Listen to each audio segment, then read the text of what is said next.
제가 잘 아는 P라는 성도님이 계십니다. 이분은 20대 초반에 예수님을 믿었습니다. 그리고 큰 은혜를 경험하였습니다. 예수님의 제자가 된 것이 너무 감격스러워서 기쁨으로 신앙생활을 하기 시작했습니다. 그런데 이분의 직업이 수산업에 종사를 했잖아요. 종사를 하는데 요즘 또 수산물이 걱정이잖아요. 수산업의 종사를 또 하시면서 은혜 받고 기도 응답도 많이 받았습니다. 사업이 어려워질 때마다 주님 앞에 매달려 기도하고 그때마다 하나님의 그런 은혜가 개입되고 특별한 인도와 또 기적 같은 그런 체험을 많이 하는 그런 성도분이었습니다. 그래서 주위 사람들은 그분을 가리켜 소위 잘 나가는 사람, 기적을 일으키는 사람 이렇게 칭찬하기도 했습니다. 그런데 어느 날 이제 사업이 예상치 못하게 어려워졌습니다. 그래서 이분은 정치적으로 영향력이 있는 그런 사람을 만나서 일종의 이제 타협을 시도합니다. 그래서 그 상대편과 한참 대화를 하던 중에 상대방이 그분에게 P라는 분에게 대뜸 이렇게 물었습니다. 혹시 자네 예수 믿는가? 순간적으로 그분은 예수를 믿는다고, 네, 저 예수 믿습니다 라고 대답하면은 이런 대화가 흥정이 깨질까봐 실패할까봐 두려워졌습니다. 그래서 순간적으로 아닙니다. 전에는 잠깐 교회 다녔는데 이제는 별 흥미가 없어서 지금은 안 나갑니다. 이렇게 자기도 모르게 대답을 해버린 거예요. 사실은 예수님을 너무 사랑했는데 자신도 모르게 예수님을 부인한 것 아닌가 하는 그런 생각이 순간 찰나들었습니다. 그 후로 오랫동안 그분은 신앙의 슬럼프를 겪게 되었습니다. 훗날 회복하고 하나님께 다시 쓰임을 받았지만 그 기간은 가슴 아픈 그런 추억이 되었다라고 그렇게 말을 하는 것을 들었습니다. 그리고 세월이 흘러서 그분이 자신의 죽음을 앞두고 친한 친구들에게 편지를 썼습니다. 과거에 자신처럼 그런 실수를 하지 않도록 신앙생활을 일관성 있게 하면서 신앙의 성숙이 필요하다는 것을 알았기 때문에 자기 친구들 그리고 사랑하는 후배들 자기가 가까이 지내는 분들에게 유서 같은 그런 말로 편지를 쭉 썼습니다.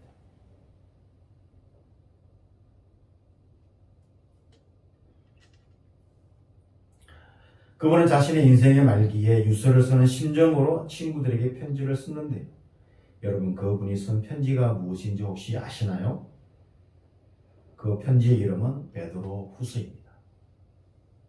베드로 후서 1장 12절에서 15절에 보면은 자기가 죽을 날이 얼마 남지 않았다라고 얘기하면서 사도 바울처럼 자신의 장막을 떠날 날이 얼마 남지 않았다는 것을 직감하는 것이죠. 그리고 P씨는 바로 피터, 영어로 피터죠. 오늘 우리가 살펴보게 될 인물인 베드로입니다.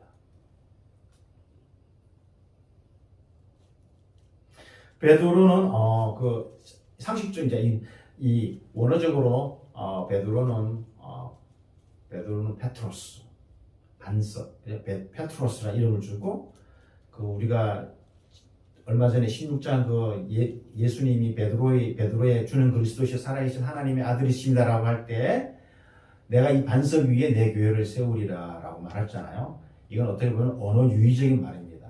너는 페트로스다. 내가 이 페트라 위에 내 교회를 세우겠다.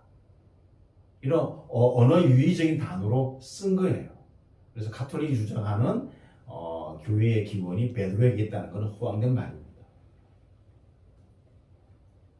오늘 본문에서 누가는 사상에서 베드로의 이름을 베드로라고 얘기하지 않고 시몬이라고 간략하게 소개합니다.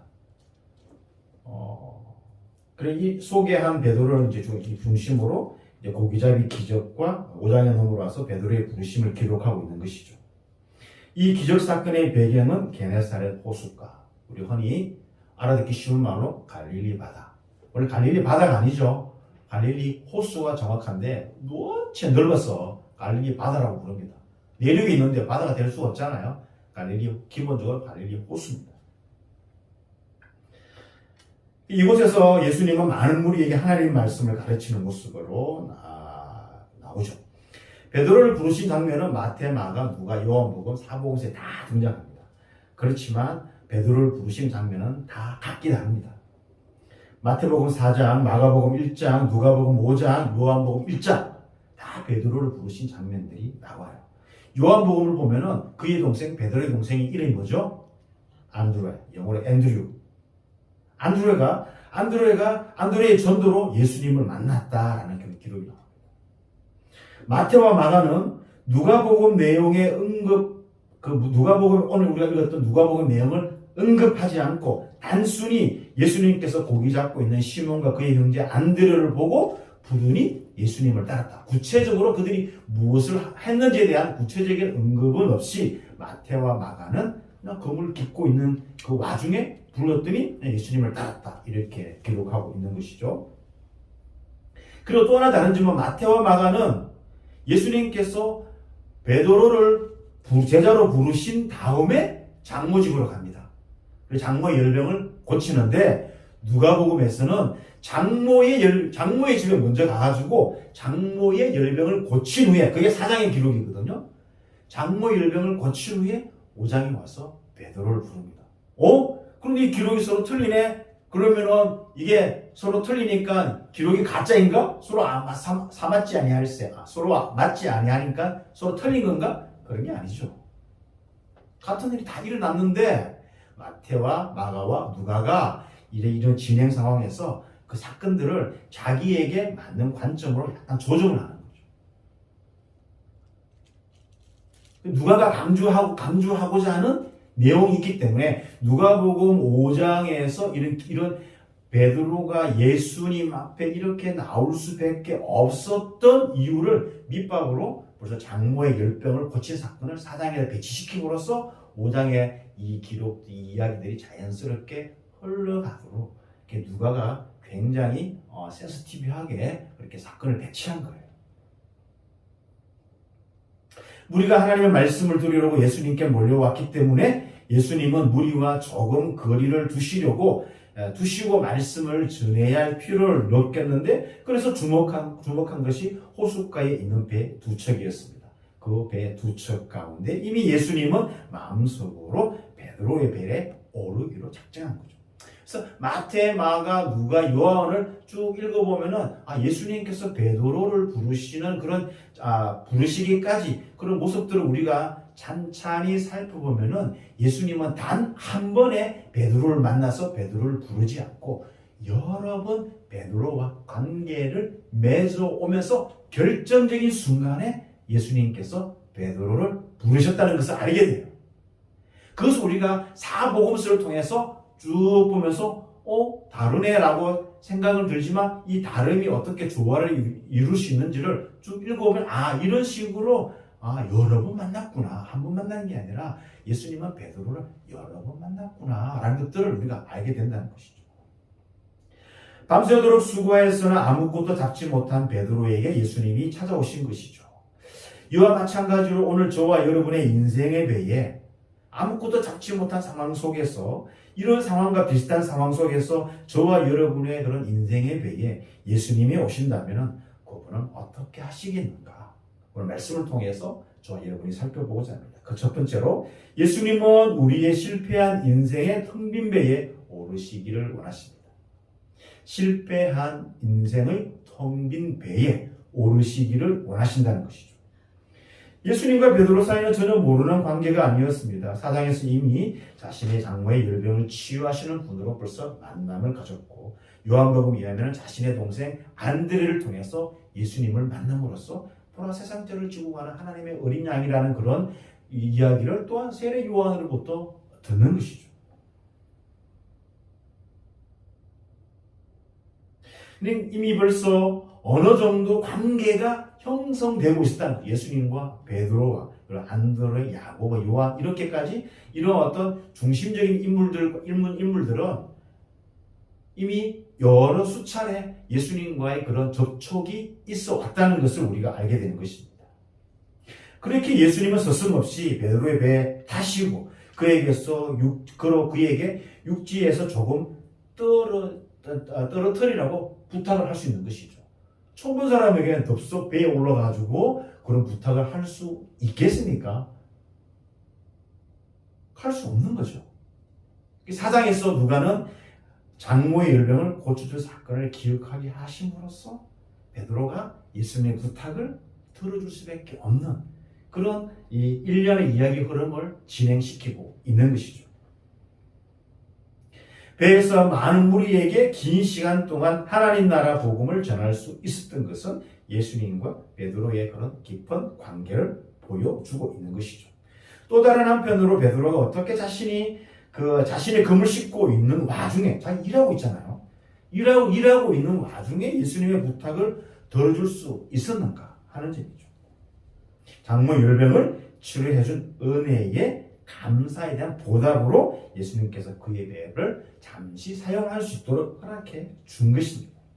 이 둘 중에 어느 것이든 예수님은 물가에 모인 많은 무리들에게 복음을 전파하는 것과 함께 두 가지 목적을 가졌죠. 배를 타심으로써 그 바닷가에 모인 많은 무리들에게 하나님 나라 복음을 전하는 것과 그리고 베드로를 제자로 불러 복음 전파에 소명을 부여하려 하는 그런 이중의 목적을 가지고 배에 오르셨다는 것을 우리는 알게 되는 거예요.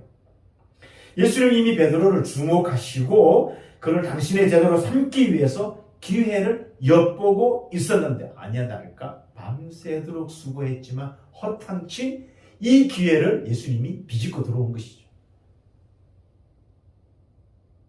바로 그 기회가 베드로가 밤이 새도록 수고하였지만 아무 소득 없이 물가로 나와 그물을 씻고 있는 바로 그 때였습니다. 그때 예수님은 베드로의 텅 빈 배에 오르시기로 작정한 것입니다. 예수님이 장시간 동안 자신의 배에서 복음을 전할 때 베드로는 아마 표현은 되어 있지 않지만 마음속으로 속이 많이 상했을 것입니다. 세상 말로 그날은 뭐가 없는 날? 재수 없는 날. 또 운 없는 날. 그죠? 뭐 이런 날이었겠죠. 밤새도록 고기를 잡으려고 노력했지만 허탕을 쳤기 때문이다. 이런 적이 거의 없었는데. 근데 이분들은 뭐죠? 하루 벌고 하루 먹고 사는 사람들이었어요. 허탕을 쳤다는 것은 자기뿐만 아니라 자기가 부양해야 할 가족 전체가 굶는 날이기 때문에 심각한 날이죠. 우리가 성경을 읽다 보면은 뭐 오병이어나 또 사병 또 4,000명을 보면은 예수님께서 그러잖아요. 이들이 나와 함께 있었는지 벌써 3일이 되었는데 돌아가다가 길에서 기진해서 기진맥진할까 염려하느라 이렇게 말을 하잖아요. 그 당시에 서민들은 그 무리들은 굶는 게 다반사였어요. 오늘 뭐 저처럼 살 빼기 위해서 하루에 한 끼 먹는 사람 그런 처지가 아닌 거죠. 없어서 한 끼를 겨우 먹는 시대였어요. 2000년 전에는 먹는 것이 주된 과업인 거죠. 오늘 우리가 이러한 먹는 것에 대해서 염려하지 않는 시대와는 전혀 다른 시대였다는 것입니다. 이런 날에 제수 원부터 날이죠. 이런 날에 예수님이 자신의 배에 들어와서 배를 무태에서 조금 떨어뜨리라고 했을 때 아마 뭐 어쩔 수 없이 장모님 열병을 고쳐줬기 때문에 부탁은 들어줬겠지만 마음속으로는 속이 상했죠. 이분 내가 지금 어떤 상황인데 정말 이런 부탁을 할까?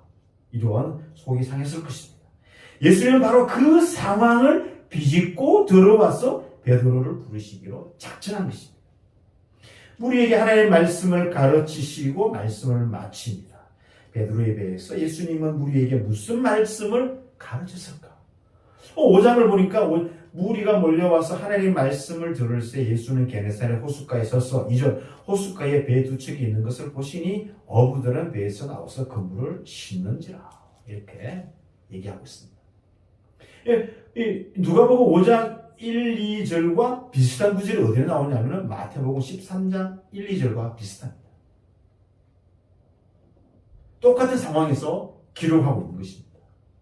그러니까 3절 육지에서 조금 떼기를 청하시고 앉으사 배에서 무리를 가르치더니 4절 말씀을 마치시고 이렇게 했죠. 무리에게 가르쳤는데 그 말씀을 가르쳤는데 그 말씀의 내용이 생략되어 있어요. 그 중에 일부는 누가는 8장에서 하나님 나라 10분의 비유를 이야기를 합니다. 그렇지만 우리가 13장, 마태복음 13장에 비해서 한 가지만 얘기한 게 아니라 그 하나님 나라의 비유 이야기를 굉장히 길게 이야기하지 않습니까? 그러니까 이게 내용이 생략되어 있지만 우리는 진작 예수님은 베드로에 비해서 하나님 나라의 비유를 가르쳐 주셨다는 것을 알 수 있게 되는 것이죠. 그러면 베드로는 가장 가까이에서 그 하나님 나라, 예수님의 하나님 나라 비유 이야기를 선명하게 직접적으로 들은 장본인 것이죠. 한 번도 들어본 적이 없는 놀라운 가르침을 베드로는 그 현장 바로 가까이에서 선명하게 그 하나님 말씀을 듣게 된 것입니다. 말씀을 마치신 후 예수님은 베드로에게 이런 말을 합니다. 4절 시몬에게 이르시되 깊은 데로 가서 그물을 내려 고기를 잡으라. 예수님이 그물을 내려 잡으라는 시점과 장소, 시점은 낮이죠. 장소는 얕은 데가 아니라 깊은 데입니다. 오늘처럼 저인만 어선처럼 아예 그냥 저 서해 바다에서 그냥 바다 밑바닥을 확 긁을 정도로 저인만 어선 그런 배가 아니죠. 그냥 뭐 이렇게 노젓는 배에 몇 사람 타가지고 노젓고 그냥 그물을 던져가지고 그물이 던져봤자 얼마나 깊이 들어가겠습니까? 그러니 시점과 장소는 어부들의 상식에서 도저히 받아들일 수 없는 예수님의 말씀이었습니다. 당시에 사용하는 그물은 낮에는 물고기들이 아래채기 쉬운 그런 암화포로 만들어져 있었어요. 오늘처럼 이렇게 그런 어떤 그물 구조가 아니었다는 거죠. 낮에 잡을 수가 없어요. 왜? 물고기들이 알아채니까. 그래서 어쩔 수 없이 밤에 물고기를 잡아야 되는데 깊은 데가 아니라 얕은 데, 수심이 얕은 데에 집중으로 이렇게 하는 것이죠. 그래서 베드로가 우리들이 밤이 새도록 수고하였으되 잡은 것이 없었습니다 라고 말을 했던 이유예요. 밤새도록 노력해도 안 되는데 이 밝은 대낮에 고기를 잡는다는 것은 어부의 상식에서 벗어나는 것이고 받아들일 수 없는 말씀인 거예요. 우리에게도 베드로와 같은 상황을 만날 수 있습니다. 최선의 수고를 다 했음에도 불구하고 텅 빈 배를 이끌고 와야 하는 쓰디쓴 인생의 경험. 인생을 살다 보면 좋은 날도 있고 굳은 날도 만날 수 있는 것이죠. 바로 그때 주님은 우리의 실패한 인생이라는 텅 빈 배에 베드로에게 찾아오셨던 것처럼 우리에게도 찾아오셔서 하나님의 말씀을 나누어 주기를 원하신다는 것이죠. 우리가 우리의 상심한 심령을 그 하나님 말씀을 통해서 새롭게 해 주신다는 것입니다. 사실 저도 베드로의 고백처럼 밤이 새도록 수고하였으나 잡은 것이 없었던 그런 삶이 있었고 지금도 그런 삶을 살아가고 있는지도 모르겠습니다. 우리는 특히 또 우리 사회는 실패하면은 끝이다라고 생각하기 있습니다. 왜 그렇습니까? 다시 시작할 수 있는 기회가 잘 제공되지 않기 때문인 거예요. 저도 다시 그 기회가 언제 주어질지 모르지만 그 기회를 지금 기다리고 있는 중인 것입니다. 사실 인생은 실패를 통해서 배우는 것 아니겠습니까? 위대한 성경의 인물 가운데 다윗 실패를 많이 했죠. 하지 말아야 할 짓을 많이 했죠. 그럼에도 불구하고 하나님의 은혜를 계속 누려갔던 것이죠. 인생은 실패를 통해서 배우기 때문에 사실 실패를 두려워하거나 수치스럽게 생각할 필요가 없는데 이런 사회 구조가 남들의 시선 이런 것들 때문에 스스로 위축되는 그런 경향이 있다는 것이죠. 예수는 바로 그 실패의 틈을 비집고 들어와 하나님의 말씀과 하나님의 능력을 보여주시고자 하는 것이죠. 바로 베드로에게 하신 것처럼 말입니다. 그래서 베드로에게 그냥 본부처럼 그냥 평생 어부로 살아갈 그런 상황을 비집고 들어와서 그 실패한 그 틈을 비집고 들어와서 베드로에게 새로운 길을 제시해 주는 것이죠.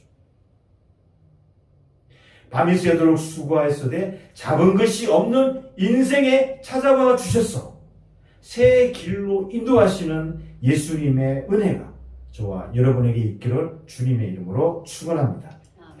이 밤새도록 수고했으나 아무것도 잡지 못한 베드로에게 예수님은 찾아오셨습니다.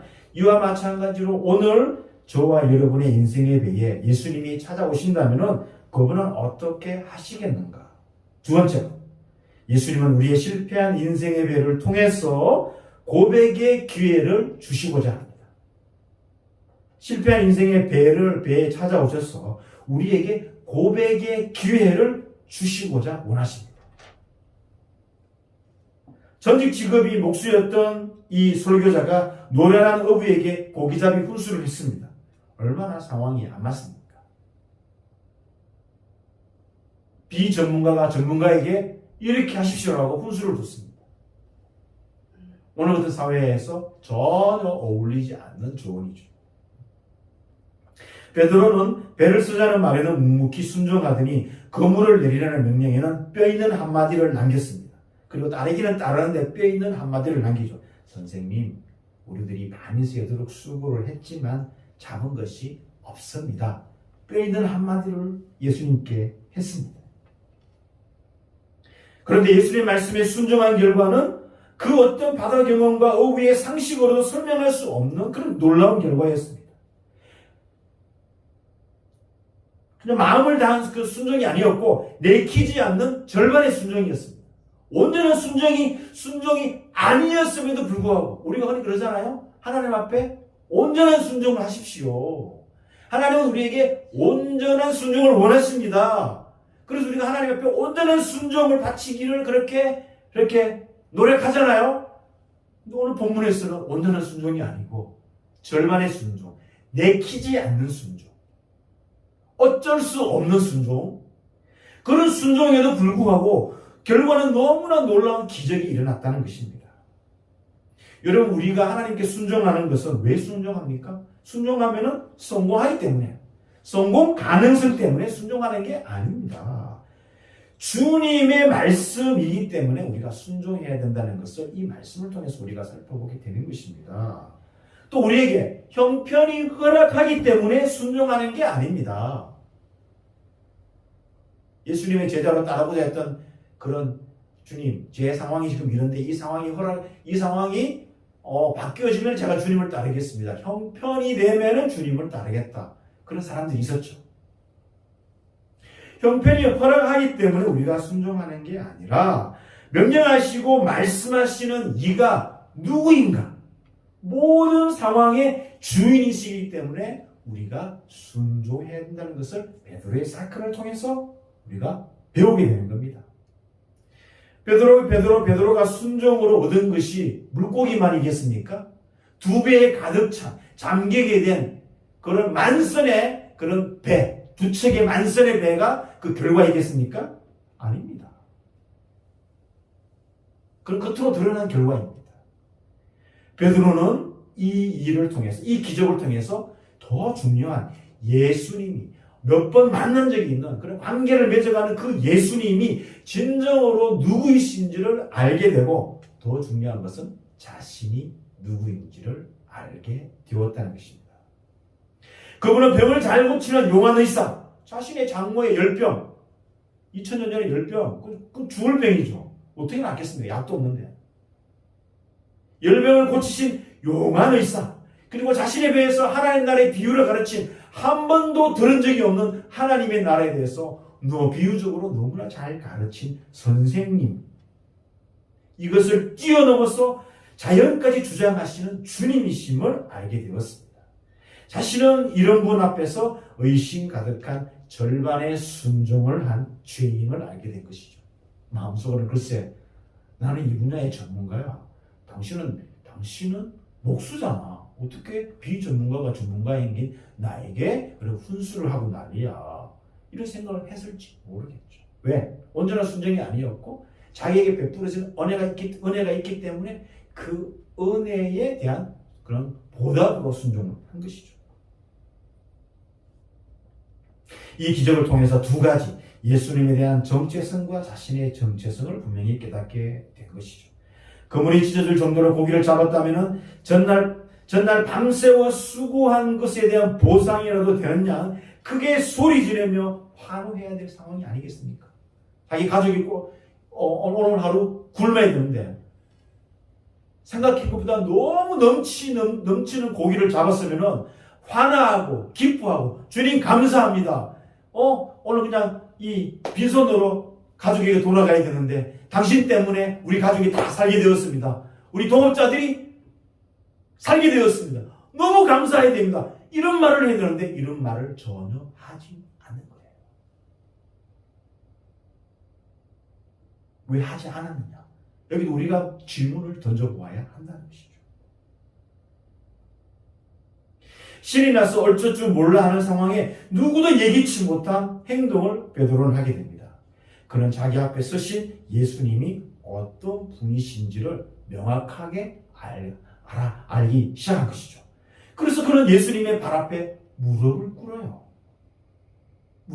상대방에게 무릎을 꿇는다는 것은 쉬운 일이 아니에요. 무릎을 꿇는다는 것은 성경에서 하나님을 예배할 때 쓰이는 단어가 무릎을 꿇는다, 엎드리다라는 프로스키네오라는 단어인데 그 단어를 여전히 쓰고 있는 거죠.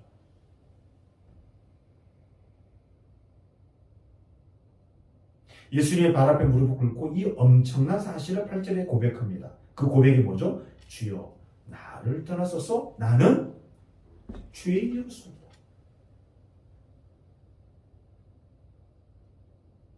누가복음 복음서 중에서도 가장 강조하고 있는 게 바로 죄인이에요. 죄인.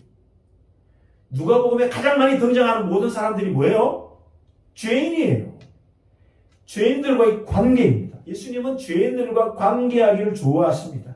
계속해서 누가가 반복하는 게 예수님은 죄인들을 만나신다. 예수님은 죄인들을 위한 분이며 예수님은 죄인들에게만 찾아가며 죄인들만 찾으며 죄인들만 사귀고 교제하신 분이었습니다. 죄인이 아닌 사람은 자기가 나는 죄인이 아닙니다라는 사람은 예수님과 전혀 관계가 없는 사람으로 그렇게 말하고 있습니다. 죄가 있음에도 불구하고 죄를 은폐하고 숨기는 자들은 주님을 만날 수도 없었습니다. 그분과 교제할 수도 없었습니다. 그래서 우리 주님은 자신의 죄를 볼 줄 모르는 종교 지도자들과는 사귀지 않았습니다. 그래서 예수님은 뭐라 그러죠? 의인을 부르러 온 것이 아니라 죄인을 부르러 갔다라고 본인이 말씀하시잖아요. 누가가 말해주는 예수님과 죄인과의 관계를 우리가 해보면은 베드로가 예수님에게 나는 죄인입니다. 이 고백은 뭐예요, 사실? 베드로의 고백이기도 하지만 예수님이 베드로의 입을 통해서 듣고자 하는 말씀이에요. 베드로에게 듣기 원하는 가장 귀한 고백의 말씀이 주님, 저는 죄인입니다. 라는 말씀이었다는 거예요. 그 고백을 듣기 위해서 찾아오신 거예요.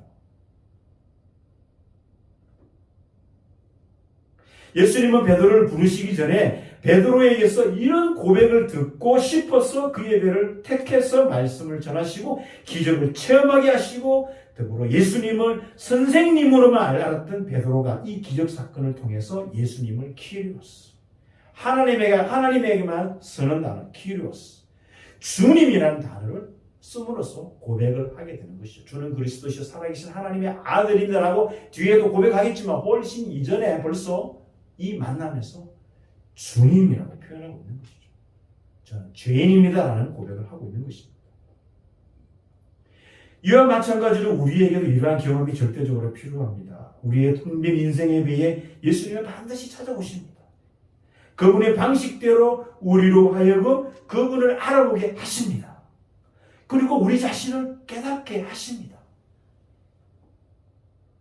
그분 앞에 우리가, 저와 여러분이 죄인임을 깊이 깨닫는 만남이 필요합니다.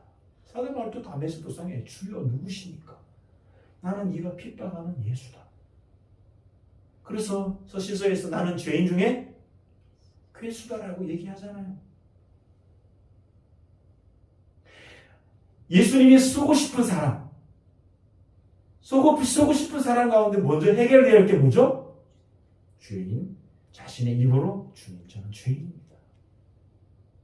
이 고백이 선행되어야 주님의 제자로 부르심을 받을 수 있다. 근데 오늘 교회 다니는 분들 가운데 자신이 죄인이라고 얘기하는 분들이 잘 없어요. 저도 한때는 그랬었고.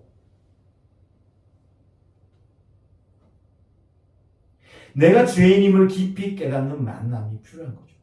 그건 주님과의 단독자로 깊은 만남이 있어야 이 고백이 흘러나온다는 거예요. 그냥 내가 죄인이다라고 고백해서 그 죄인이 아니라 예수님과의 깊은 만남이 선행되어야 이 고백이 흘러나올 수 있게 되는 것이죠. 우리의 전 존재를 뒤엎어버리는 그런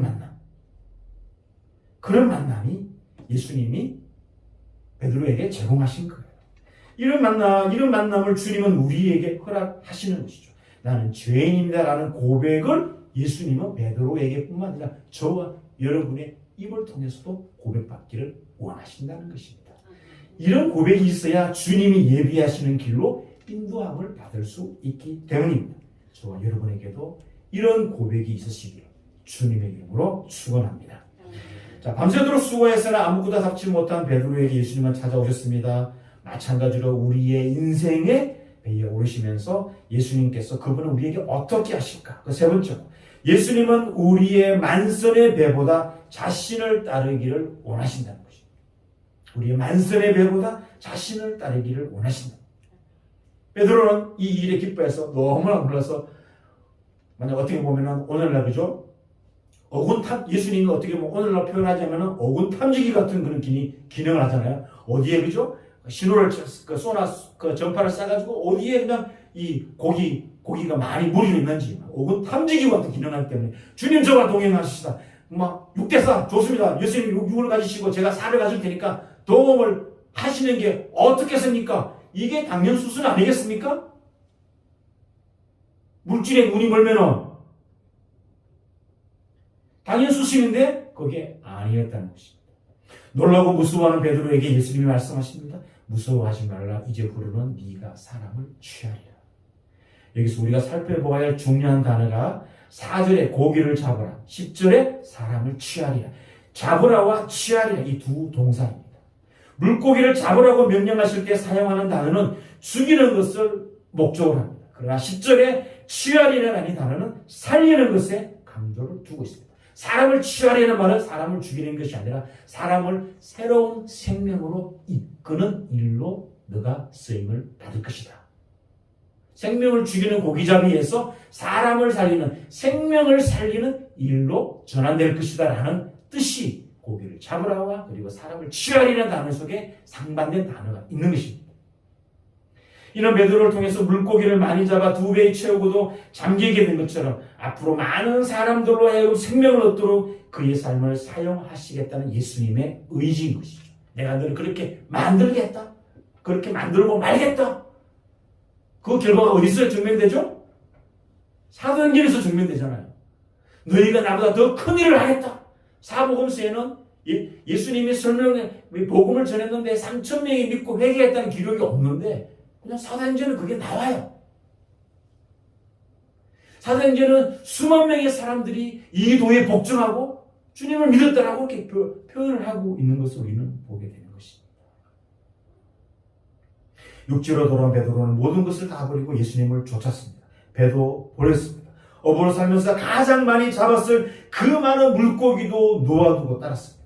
베드로는 우물쭈물하지 않았습니다. 어떡하지? 이것저것 계산해보지도 않았습니다. 그것이 무엇이든지 간에 베드로에게는 예수님이 가장 소중했기 때문이었습니다. 그분의 부르심에 순종하는 것보다 더 시급한 일이 없었기 때문에 그런 과감한 결정을 할 수가 있었습니다.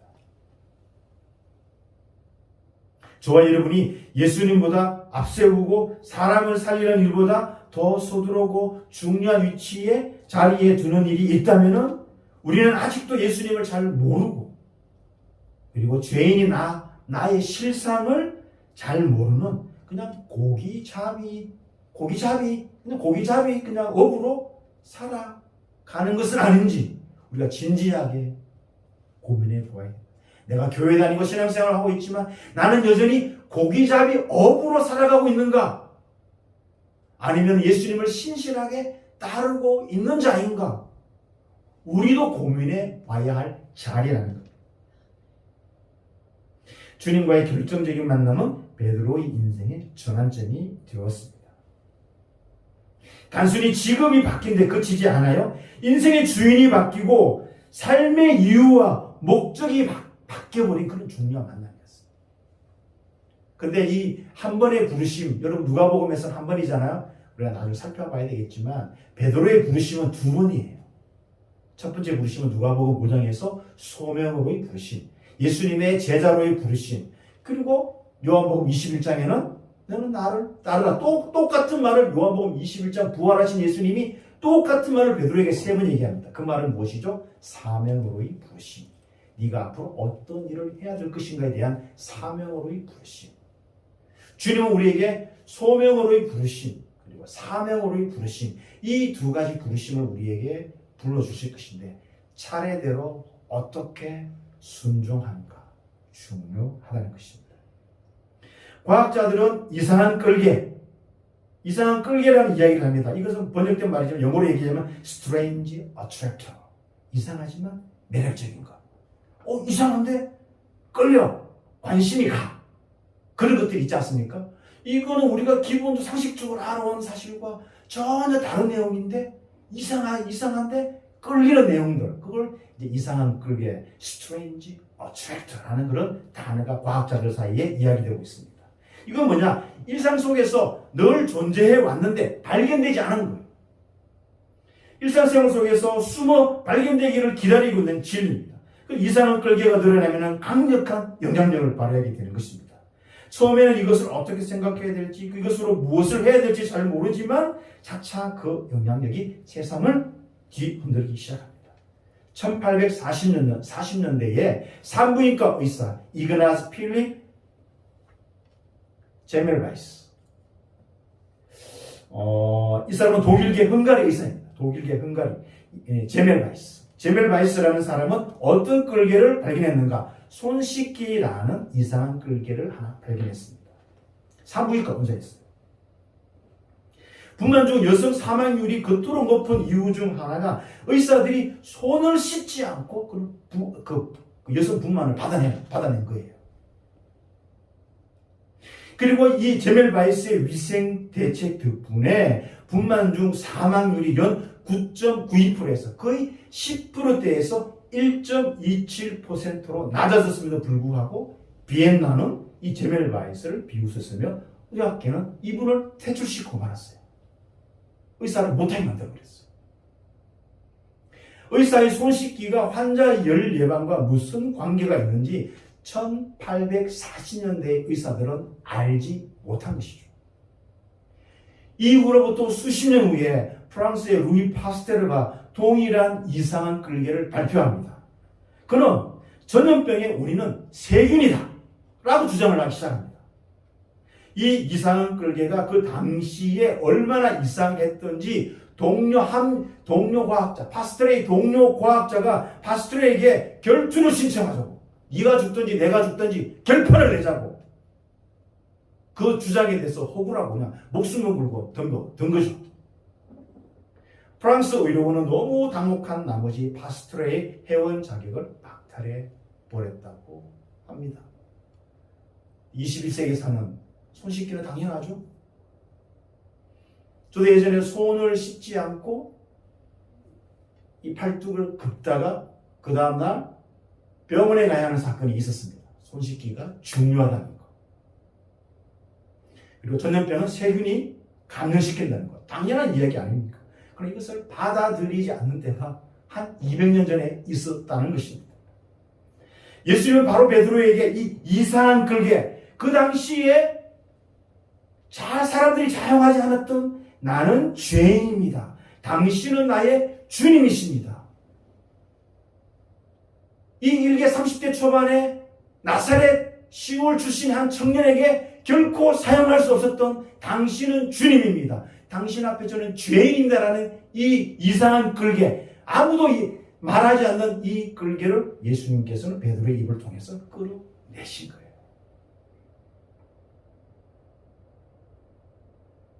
예수님은 우리에게도 바로 이 이상한 끌개를 발견하여, 그리고 또 우리 가운데 이 이상한 끌개를 발견하고 주님으로 나오실 사람들을 예비하고 있다는 것입니다. 말씀을 맺도록 하겠습니다. 예수님은 우리의 실패한 인생의 텅 빈 배에 오르시기를 원하시죠. 인생의 배에 오르셔서 하나님의 말씀을 나누어 주시고 실패한 인생을 꺼리지 아니하시고 우리를 주목하시며 우리에게 말씀하시는 예수님이 우리와 함께 하신다는 것입니다. 예수님은 우리의 실패한 인생의 배를 통해서 우리에게 고백의 기회를 제공하십니다. 그 고백은 나는 죄인입니다. 당신은 나의 주인입니다. 라는 이런 고백을 우리에게 받기를 원하신다는 것입니다. 예수님은 우리의 만선의 배보다 자신을 따르기를 원하십니다. 비록 우리가 베드로와 그의 친구들처럼 모든 것을 버려두고 다룰 수는 없지만 우리의 삶의 현장에서 그리스도인으로 그리고 예수님의 제자로 온전히 살아가도록 우리를 부르시고 있다는 것입니다. 밤이 새도록 수고하였으되 잡은 것이 없는 우리 인생의 배에 예수님이 찾아오신다면 저와 여러분은 어떻게 하시겠습니까?